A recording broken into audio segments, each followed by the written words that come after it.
Hello and welcome to O Stage. My name is Shaman Abia and today we will be talking to Justin Ginger Wilson.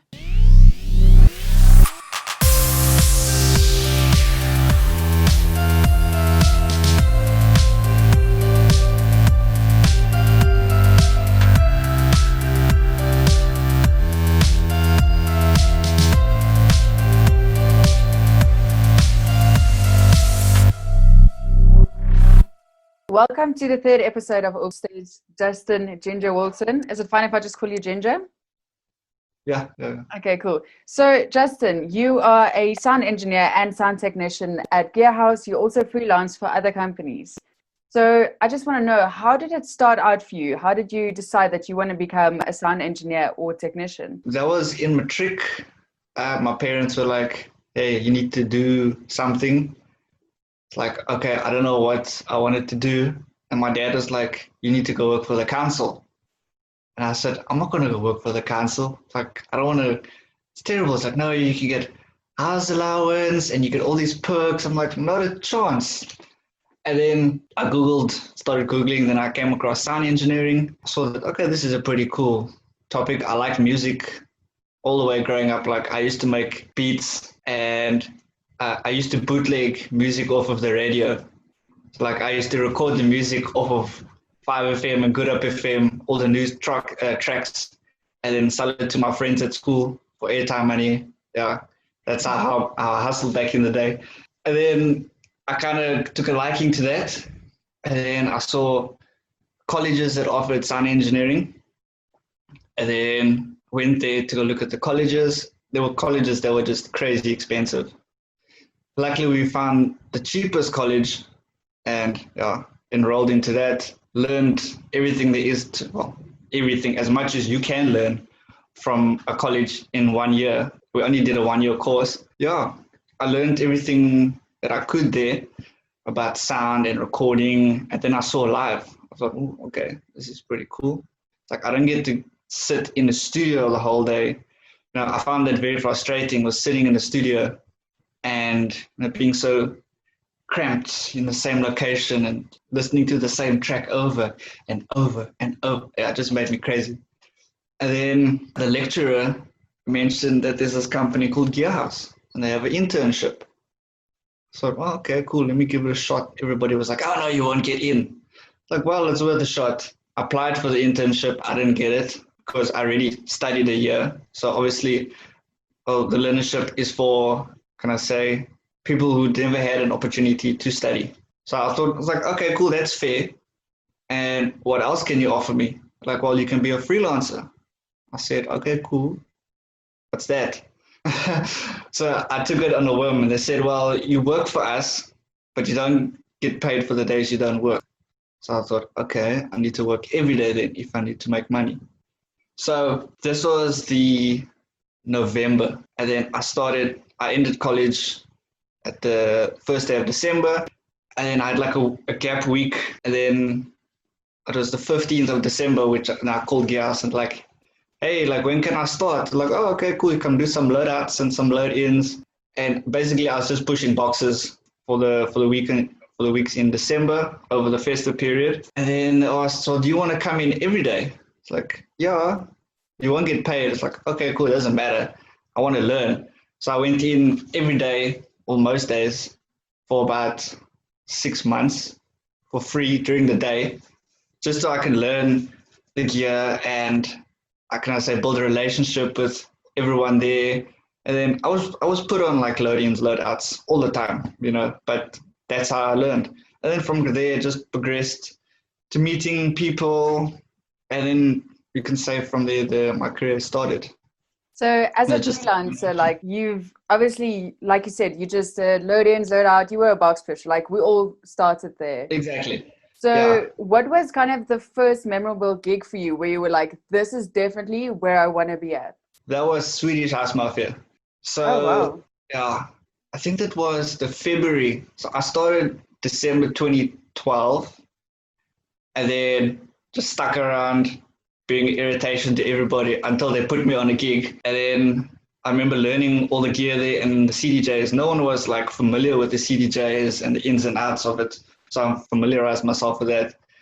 And then came the big DJ gig of Swedish House Mafia. Obviously, there was so much backline for the DJ equipment there. Like, hey, you can be in charge of all of this stuff. Okay, cool. And then from there was the first show, Swedish House Mafia, and it completely blew me away. Was your very first show Swedish House Mafia? Well, like the biggest show, obviously. Yeah, the first bigger show that I did. Oh my there was lots of little corporates and stuff, and then Swedish House Mafia, which Gerhard did, and yeah, that I was hooked. I was bitten by the bug, and then ever since that day, it's been crazy from there. I can imagine. And throughout the years, you've worked with, like I said, Swedish House Mafia, Mumford & Sons, and a bunch of other South African artists. And a lot of people don't know this, but you were also the sound engineer for the SAMA award-winning band, which is Good Luck. So how did that happen for you, from going to like working for free to doing Swedish House Mafia and then just being a sound engineer for a South African band? All networking. So as you work, you network fellow techs and sound engineers and project managers in the community. And a good friend of mine, Fani Petersen, he recommended me to Good Luck because they were looking for a tech and a tour manager, technical manager and all of those things in a roadie, and working closely with Fani. It's like, hey, why don't you use Ginger? He's in Cape Town. And then the one day I got a message from Ben on Facebook. He's like, hey, you want to come for an interview? I said, yeah, cool. Go for the interview. He said, okay, cool, like you. Do you want to come on a gig, trial gig? Yeah, okay. Went to his house, learned the setup. It was a crazy day. Basically, got in there, saw everything was laid out because it's all a custom build, all set up, custom setup, kind of a unique ecosystem for their setup. Then I learned it. Then straight from there, packed it away. We went on a live 5 FM broadcast at Red Bull Studios in Cape Town, packed it up, raced straight through to Spier, did a corporate at Spier, and then the next day he called me. He's like, hey, you want to come with us to a gig in Durban? Like, okay, cool. Did the gig in Durban. I lost my Leatherman. It was so sad. And then I didn't hear from him like in 2 or 3 days. Like, oh, okay, I probably didn't get it, probably messed up. And he's like, hey, you got the gig. Okay, cool, nice. And yeah, ever since then, it's just been a learning curve. So were you excited to travel with them? Because I mean, obviously not a lot of people get to experience this, because most of the time, like we know doing live events, you just get the house engineer. So for you being their personal engineer, wasn't it like simply amazing for you? No, it was. It was the coolest thing. Like when I started, I set myself 4 goals. So it was buy a brand new car, move out the house, work overseas, and work for a band. So, but before Good Luck, there was a band which I worked with called Bianca Wood. So it's young, up-and-coming musician, great band, great personalities. And then so from there, I kind of learned like how to work with bands. And then luckily I had that experience and I brought it to Good Luck.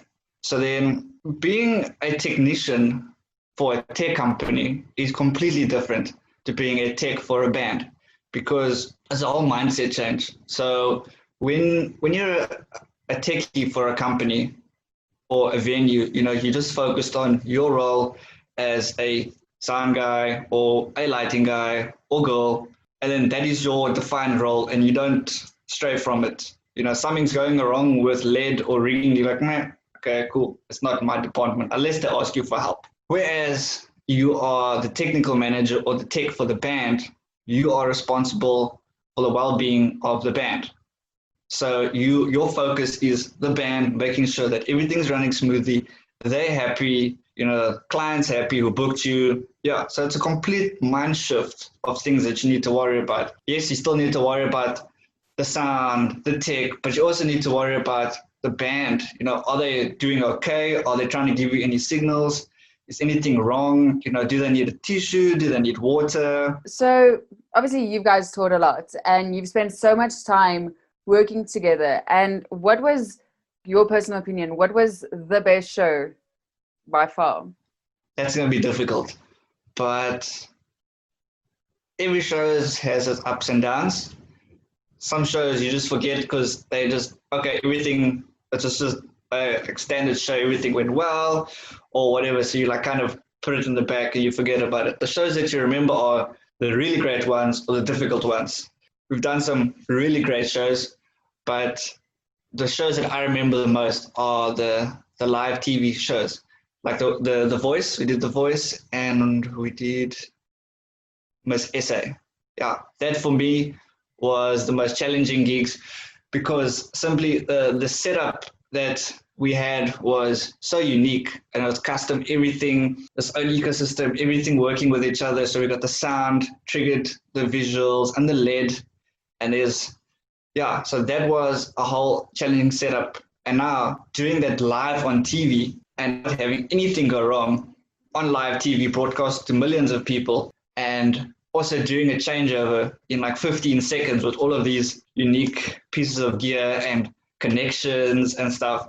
So it was from that point to where we did The Voice and we looked at the setup and we were like, no, we need to change it now. We need looms. We need external power supplies and everything so we can just basically set it up off stage and just carry it onto stage. And luckily it worked out for you. So that's great. Yeah, no, it worked. But, it's through determination and trial and error that you get to a point where things can work. Exactly. Luckily, everything didn't go smooth. Yeah. So, I mean, obviously you guys travel a lot, met a lot of new people. Which one of the artists that you've met through Good Luck was like your ultimate favorite? You've learned so much from this person, because not a lot of people know this, but when you meet someone from the industry, they're not always super nice and you feel like, okay, I shouldn't have met this person, but like, who is your favorite person to meet through Good Luck? To be honest, I don't know the answer to that question. You just meet so many different people along the road, some of them great people. It is really nice, like when we're touring through South Africa and we go to like these little towns throughout South Africa and they're not exposed to these live shows. Like, yes, they are, but never on like the scale that we did it. And it was always nice to see their faces and their reactions to it. But they're just so humble and welcoming, like especially I really like the KwaZulu-Natal, like the little towns there, because everybody's just so welcoming. That's amazing. So for how long were you Good Luck's engineer? I was December 2016 till March 2019. Okay, so that's quite a while. 2 years and 3 months. All right. And what made you decide to not be the engineer anymore? It was just time to move on. All right. Yeah, because obviously there's so much to see and do, especially in the industry that's like ever changing. So yeah. But after Good Luck and your time with Good Luck, what did you do? Afterwards, I went back to freelancing, doing more bespoke, high-profile gigs or festivals and concerts. Yeah, something where my skill set is usable. Not like this normal two-speaker PA gigs or like little corporates, the high-profile stuff. Yeah, like Ultra. Exactly, Ultra, Rocking the Daisies. I love Daisies. It's my gig every year. I go there without fail, to work. Yeah, of course. Yeah, and then just doing what I do on my own time. Cool. And you also went overseas for quite a while. What did you do there? Was it just like a break from the industry, or did you actually work overseas as an engineer? No, it takes a break from the industry. I've been over a few times to the Middle East to do gigs. So it was 2015. 2016, I went over to Qatar to do their National Day. We were there about a month. We were 14 South Africans. We went over hired to do the audio. We had about 560 speaker boxes that we needed to put up and distribute and manage and network. No one works harder than a well-paid South African. And then we went to Saudi Arabia to do, Taria is a season in Saudi Arabia or in Riyadh of celebrations. So I can't say much because we signed an NDA, but basically we put on a theme park. So we were in charge of the site-wide PA, which is the background PA and emergency evac and all the little sub-stages within the theme park. We were controlling that audio. And then around us, there was the tennis, the Wimbledon, or not Wimbledon, but I think there's Serena Williams and all the famous people, tennis. Then they had the Formula E Grand Prix there. And then they had a boxing match two famous boxers, can't remember. It was a big thing. And then every weekend on the other side, so there was 7 sites. We were site 6. And then on the other side, there was this giant stage, which they put up by Media Pro was the technical provider there. And every week they had different international acts. The one weekend was Akon, Usher, Lil Wayne. And then the next week after that, it was David Guetta, DJ Snake, and some other people. And then the weekend after that, it was Coldplay and this act and that act. And then the final weekend, they had Swedish House Mafia was there, and they had their own custom stage. And it was such a memory for me. I remember the lady saying, "Oh, we can go watch Swedish House Mafia if we want to." So I was like, "Oh yeah, cool." So I ran down to the stage and just enjoyed the show. Yeah. It's my first show that, and yeah, now I get to watch them live again, like 7 years later. Jeez, that's insane. Because they like do their final tour in like 2016 or 17, something like that. Yeah. And then they reunited again. So obviously, by this being said, your favorite kind of shows are obviously live outdoor shows. Oh yeah, totally. Live outdoor shows, lots of PA, lots of pyro. You know, the more you can feel it, the more your vision is blurry from all the bass, the better. Yeah, so, the tighter the changeovers. Yeah, and I mean, that's insane because, like you said, you have like 15 seconds to switch over. It's an absolute adrenaline rush. Do you think you will ever do something else besides just being an engineer? I always said, if I get cut full of the industry, I want to be a game ranger. I just want to go to a farm and just show people, yeah, you know, this is the lions, this is the elephant, and just live out there. But I don't know if that's a reality right now. But this is something which I like, just going out into nature. Obviously, cutting off. You know, we live in this busy life of load in, load out show. It's so adrenaline packed and rushed. And then when we go out into nature, it's just completely opposite. So it's nice having that polar opposite of the career. Not a lot of people know this, but we spend a lot of time on site, not being able to socialize. So how did you keep up with socializing with friends and family and making time for everything? Just make time. Schedule it in your calendar. So before good luck, I would take my month and send it to the tech companies, and be like, "Hey, these are 20 days for you guys. Fight over the 20 days." And then those 20 days would be booked. And then the 10 days in the month, or less or more, whichever it was, would be mine days to me, to do whatever I want to do, to relax, personal things, family time, or whatever. Well, I would schedule in family events into my calendar. It got a little bit more tricky when we started touring. Obviously, you tour over weekends a lot because that's when all the parties are and the festivals, and especially over the festive season, it's just nonstop. As you know, it's just from the end of November all the way through to Jan. It's just party setups, and that's about it. And then you sleep for the rest of Jan. Exactly. It's like a quiet season when you hibernate and catch up on everything. Exactly. And July. Yeah. So I would just say, you know, schedule things in advance for things like that, because oftentimes, you know, you get so caught up in the event side of things that you lose track of your social life and your personal life. In a personal opinion, would you say that it's better to have, like, obviously you make friends through the industry and a lot of your friends aren't in the industry, but would you say as a person that it's easier to date within the industry or outside the industry? To date? Yes. Ooh, I don't know. Well, from personal experience, I don't know about other people's experiences. I met my girlfriend on a gig, and we're together still to this day. But I said to her in the beginning, like, listen, this is what I do. And if you don't like it, you know, there's the door. and there were some hiccups in the beginning, and, you know, we worked it out. But as with all things, you just need to work it out and communicate.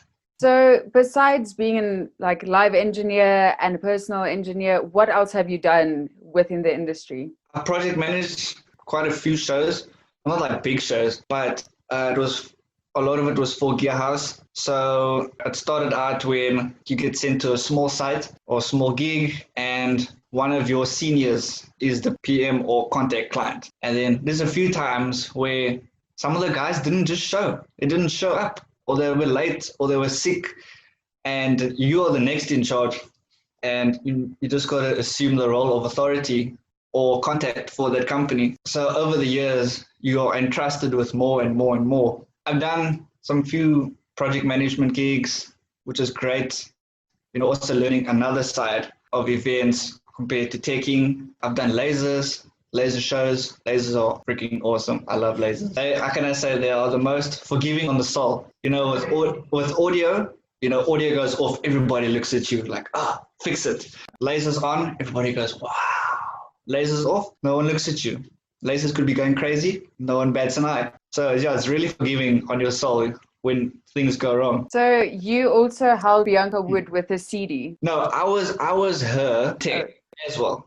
Okay. But how I came to meet her, we were doing this theatre show for CapeNet in Cape Town. And I was miking up a whole bunch of singers, and she happened to be one of the singers. I was busy miking it up with a headset microphone, putting it on, and all of a sudden she's just like, do you know any sound engineers that want to tour with a band? And I'm like standing there with the mic, yeah, me? Oh, okay, cool. And we swapped contacts, and we met up for coffee, and we chatted, and she said, I don't have lots of money. I was like, no, that's cool. But we are an upcoming band.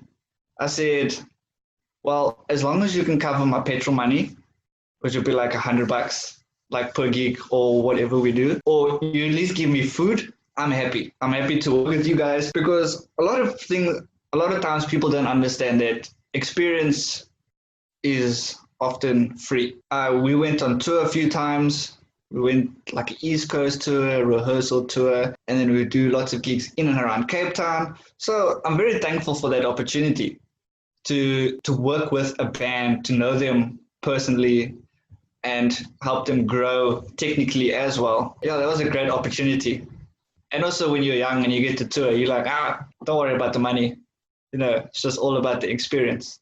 Exactly. And I mean, a lot of people don't understand that. For certainly my generation, they don't want to work for the experience of it because they want to get paid. Yeah. They want to be seen. Exactly. And they don't understand that you need to be a box pusher before you can do anything or everything. Exactly. Was that hard for you to, obviously now you said it wasn't hard because you want to travel, but you always had that mindset of, I want to do this for the experience. I'm in this because I love this. It was easy for me. Growing up, having such a hands-on upbringing, especially from my dad. He's a maintenance manager at a company in Cape Town that specializes in marble and granite. So growing up, we would always be building around the house or fixing cars. I would always be his assistant. And I would never get paid.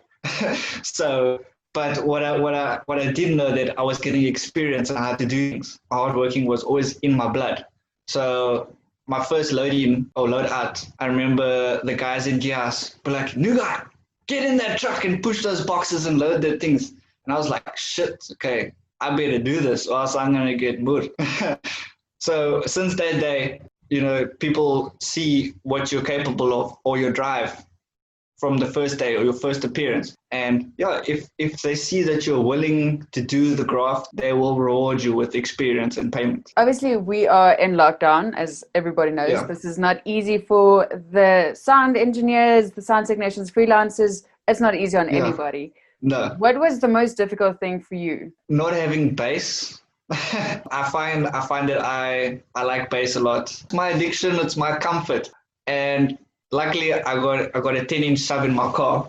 So that's the only little bit of bass that I get, relive some live moments. It's an adrenaline rush, which we all like. And I'm addicted to the adrenaline rush of live shows. And that was the hardest for me. We work constantly. We are used to no sleep, not very good food. So most of us have been keeping ourselves busy with trying to live stream or keep up with the industry. But what have you done that has kept you sane? Growing plants.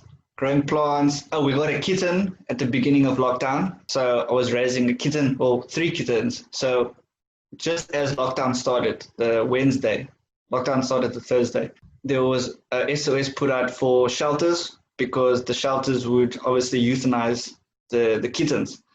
So we got 3 little kittens and we fostered them. We were going to find them homes. And then the one kitten just stole our hearts. And the other 2 found a lovely home. They went together.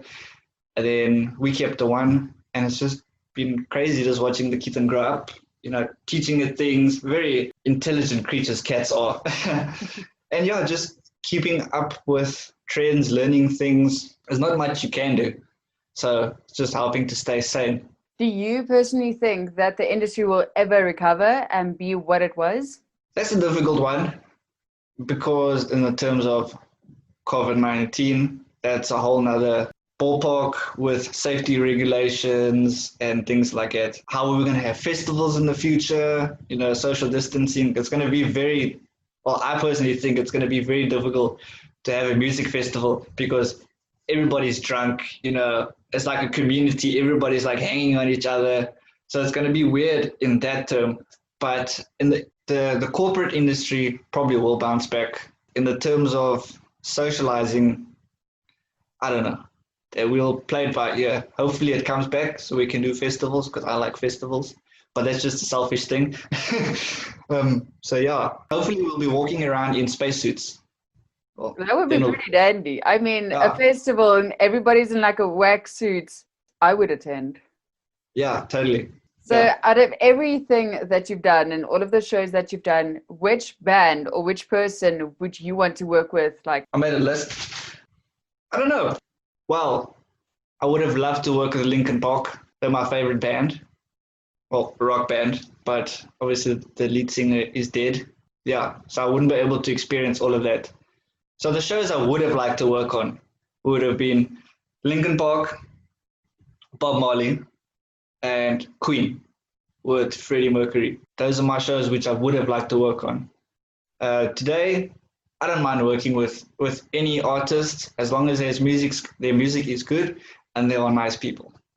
That's about it. We don't have to mention names, but have you ever worked with someone where you were just like, I don't like this person, I don't want to work with them, I don't want to work with their people, but you had to suck it up? Oh yeah, totally. There's lots of people where we wish we want to punch them in the throat. Be it technicians, clients, or musos. But you just got to be professional and just treat everybody the same and take it from there. When those people come around again, be like, oh, it's that person again. But you be nice to everyone because it's professional like that. Exactly. And when you see that person, they don't remember that they were rude to you. And then they're just like, hi, how are you? And you're like, I don't like you. I don't want to talk to you. Why are we doing this again? Well, they remember you because they were rude to you and you put them on the spot. And then they're nice to you again. But yeah, it's a give and take situation. I'm not saying be rude to people, but the way I work is if you're nice to me, I'm nice to you. If you're not nice to me, I'm going to be a little bit more difficult to work with. But it comes with the territory. It's a feeling. You can be difficult to a certain point, but you can't compromise your career or the event. Exactly, because it's such a small industry. Like if you're rude to someone else might find out and you'll get taken off a show. So there's no time for you to be rude to another person because at the end of the day, you're the engineer and you're the technician. Exactly. Yeah. And you're only as good as your last gig. So where do you see yourself in the next 5 to 10 years? That's a difficult one. Working less hours, making more money. Yeah, in plain terms, still doing what I like, but making more money and working less hours. If that's possible. If that's possible, I'm sure it's possible. Everything's possible. But yeah, that's where I see myself. But yeah, I don't want to leave the industry. Like there are certain shows which I wouldn't want to do. But you got to do it. Or you are needed, your skill set is needed on that show. Yeah, because not a lot of people know, but it's like not every gig is super fun. Like there's a lot of gigs where you're like, I really don't want to be here right now, but that's fine. Just 10 more hours, then load out. Yeah. And that's fine. But what keeps you sane on site, especially doing hard gigs with unpleasant people?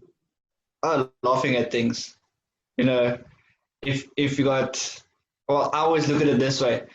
I remember laughing in a few bad situations, and the people ask me like, "Why are you laughing?" Like, it's either I can laugh at the craziness going on, or I can cry about it. It's like I'd rather laugh at it than cry and still accomplish what I need to do and be happy about it. Yeah, but it's also who you are as a person. If things go wrong and you're gonna cry about it or you're gonna think bad about it, it fixes your mind in a way than thinking, oh no, this is impossible now. You know, if you keep telling yourself, okay, there's an end in sight, things are going good, things are gonna go good. I always look at it to a mondeling because I hated doing public speaking in Afrikaans in school.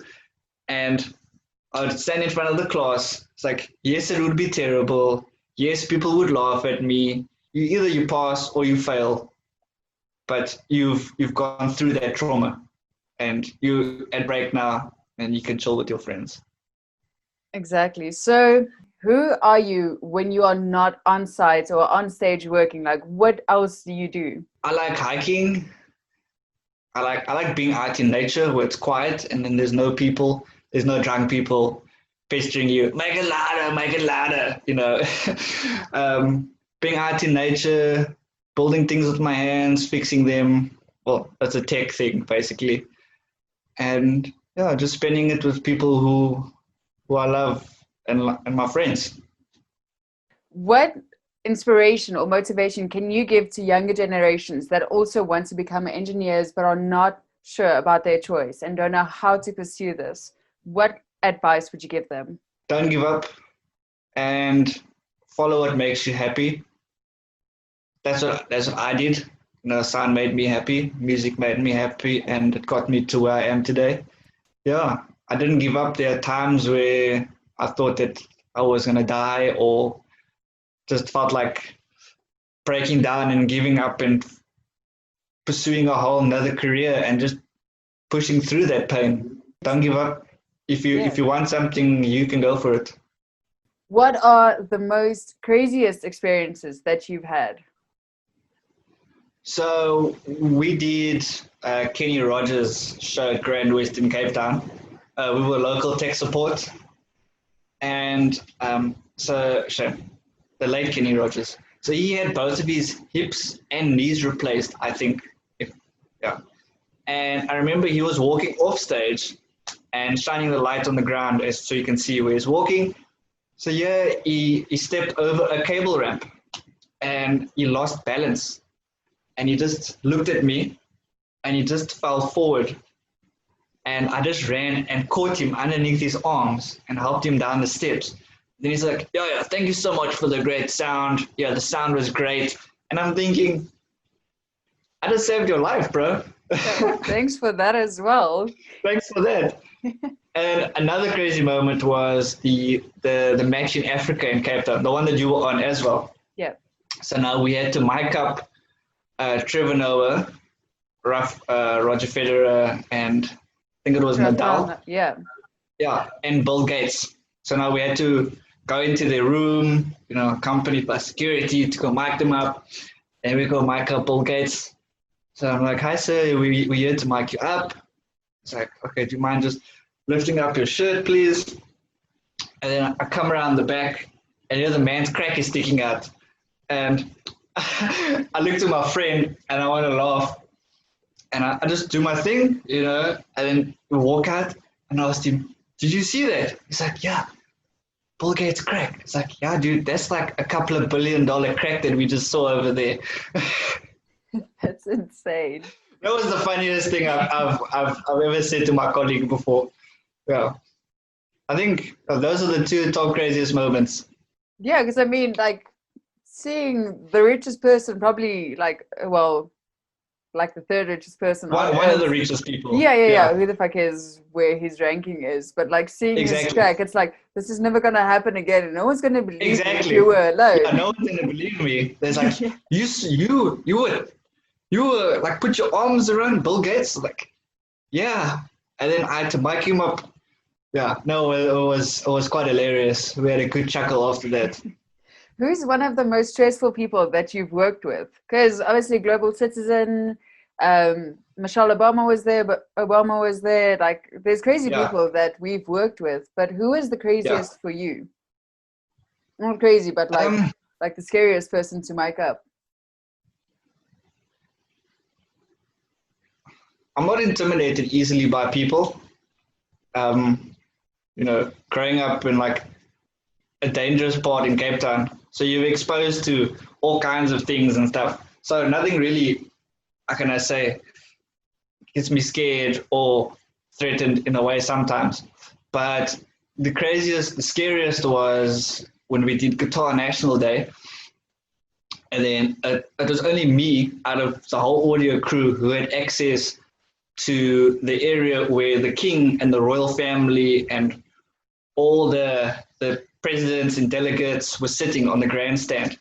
And the security was insane. You know, you couldn't go in from the day before because they did a sweep and everything, and you were given a special access, and then you needed to stand there, and there's guys with guns everywhere, and they're just looking at you, and you're just like, if I like flinch in the wrong moment, you know, I can be shot. And I remember just standing there in the corner for the whole hour, just like, please don't let the fiber drop up. The network must stay stable. The stage racks must stay on. Yeah, luckily everything worked accordingly. And then as soon as it was done, I just ran out of there. Yeah, it was so stressful. Bomb sweeps are stressful. Like, I remember the first one I did was at the Moses Mabhida Stadium, and I didn't know what was going on. And we were working with AV and Beyond guys. And so remember, we were standing outside, and I had my backpack with me. It didn't have anything in because, like, I just grabbed it. I was just like, well, I have a water. This is me. Like, if anything happens, like, all the comms are still there. And I was like, what if I just run back in? Just like hoy the bag and then run out. What is going to happen? Like, do you think a dog would attack me? And the guy, Sophia, who were with me, he's like, don't ever fucking do that. You will die. And I'm like, okay. Yeah, they don't tolerate any suspicious behavior at all. I got lots of other stories, but yeah, that was like the cream of the top. Yeah. What is like your most, like the fondest memory you have of being in the industry? Oh my gosh, that's a really cool one. So we were doing a show at Grand West. We were loading out. And then as we were loading out, they announced that Nelson Mandela had died. This is like 3 o'clock in the morning. And I said to myself, shit, I'm going to work tomorrow. So then go home, sleep. As I'm sleeping, I get a call. It's Jono from Gia saying, hey, we need to do Nelson Mandela's memorial and funeral right now. It's like, okay, cool. Wake up, go to the office, prep, go to Grand Parade, do a setup over there. So they can announce to the public formally that Mr. Mandela's died and the proceedings after that. And then the next day, we had to set up the stadium in Cape Town. And then it was just band after band after speaker.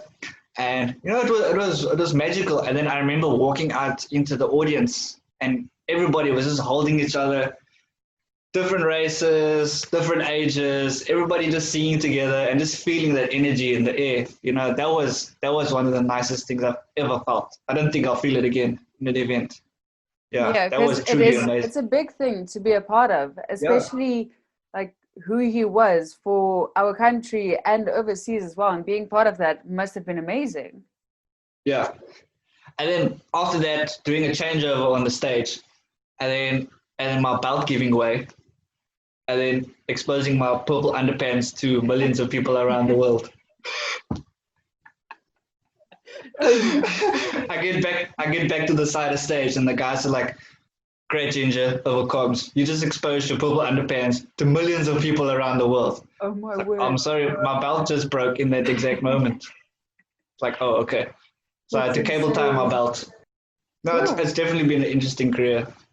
Yeah, I personally believe we chose the best industry to be in because nothing is ever the same. You will never have a show exactly the same. No. And if it is, you know, you're thinking to yourself, this shit's going way too smoothly.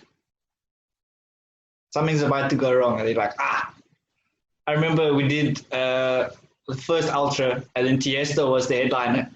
And I'm sitting in front of us, always wanted to see Tiesto live. And he's doing one of his famous songs. And I'm like, shit, yes, woo, this is pumping. Then I think to myself, what is the powers of the trip now? They're the power trips. I'm like, fuck. Run to stage. Find out it was the VZs which drew too much power on the drop.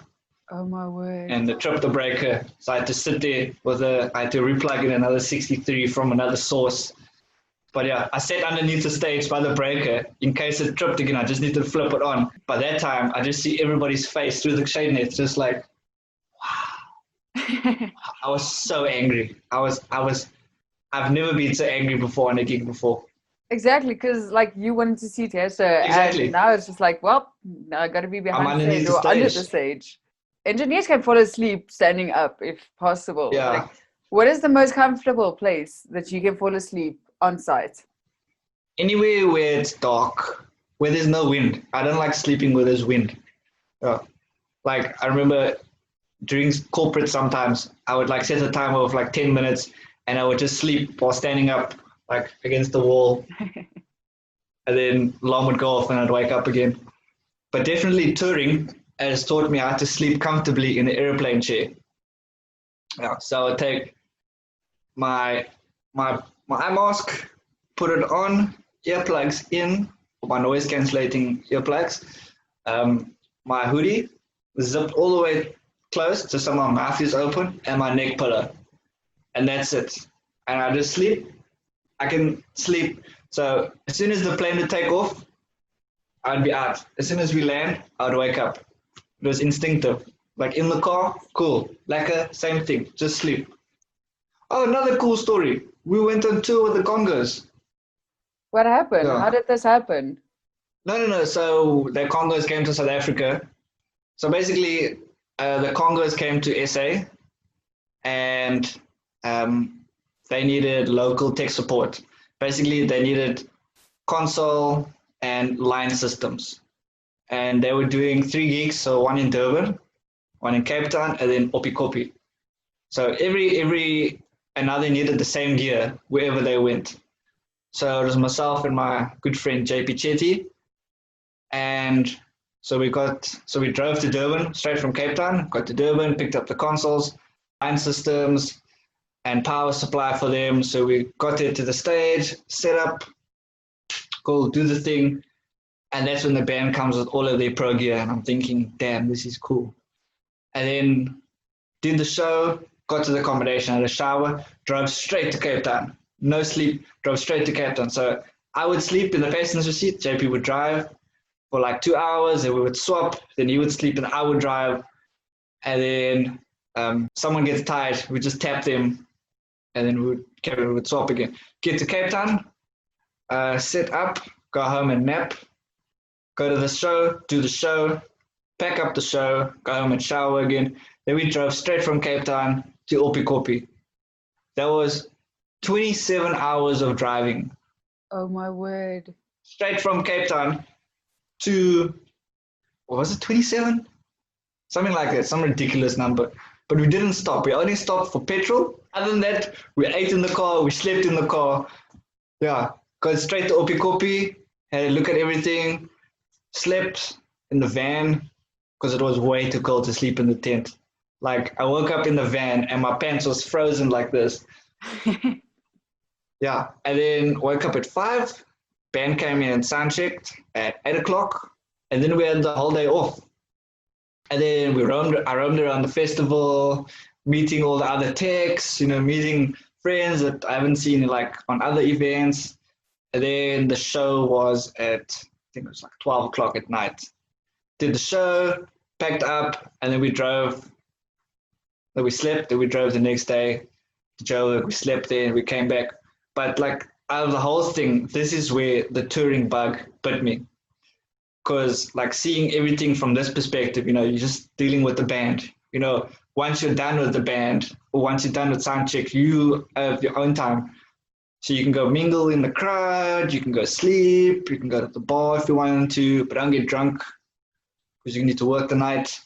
Yeah, it was very cool. It was like a whole different vibe, you know, not being constantly busy from 7 till 3 and then wake up again 7 till 3. You know, you had this time in between to do whatever you wanted to do. And I found that very nice. It's like you're traveling, you're doing your job, and you're still kind of socializing in a way. Cool. So any other cool stories that you've got to share with us? Good luck sent me skydiving on my birthday.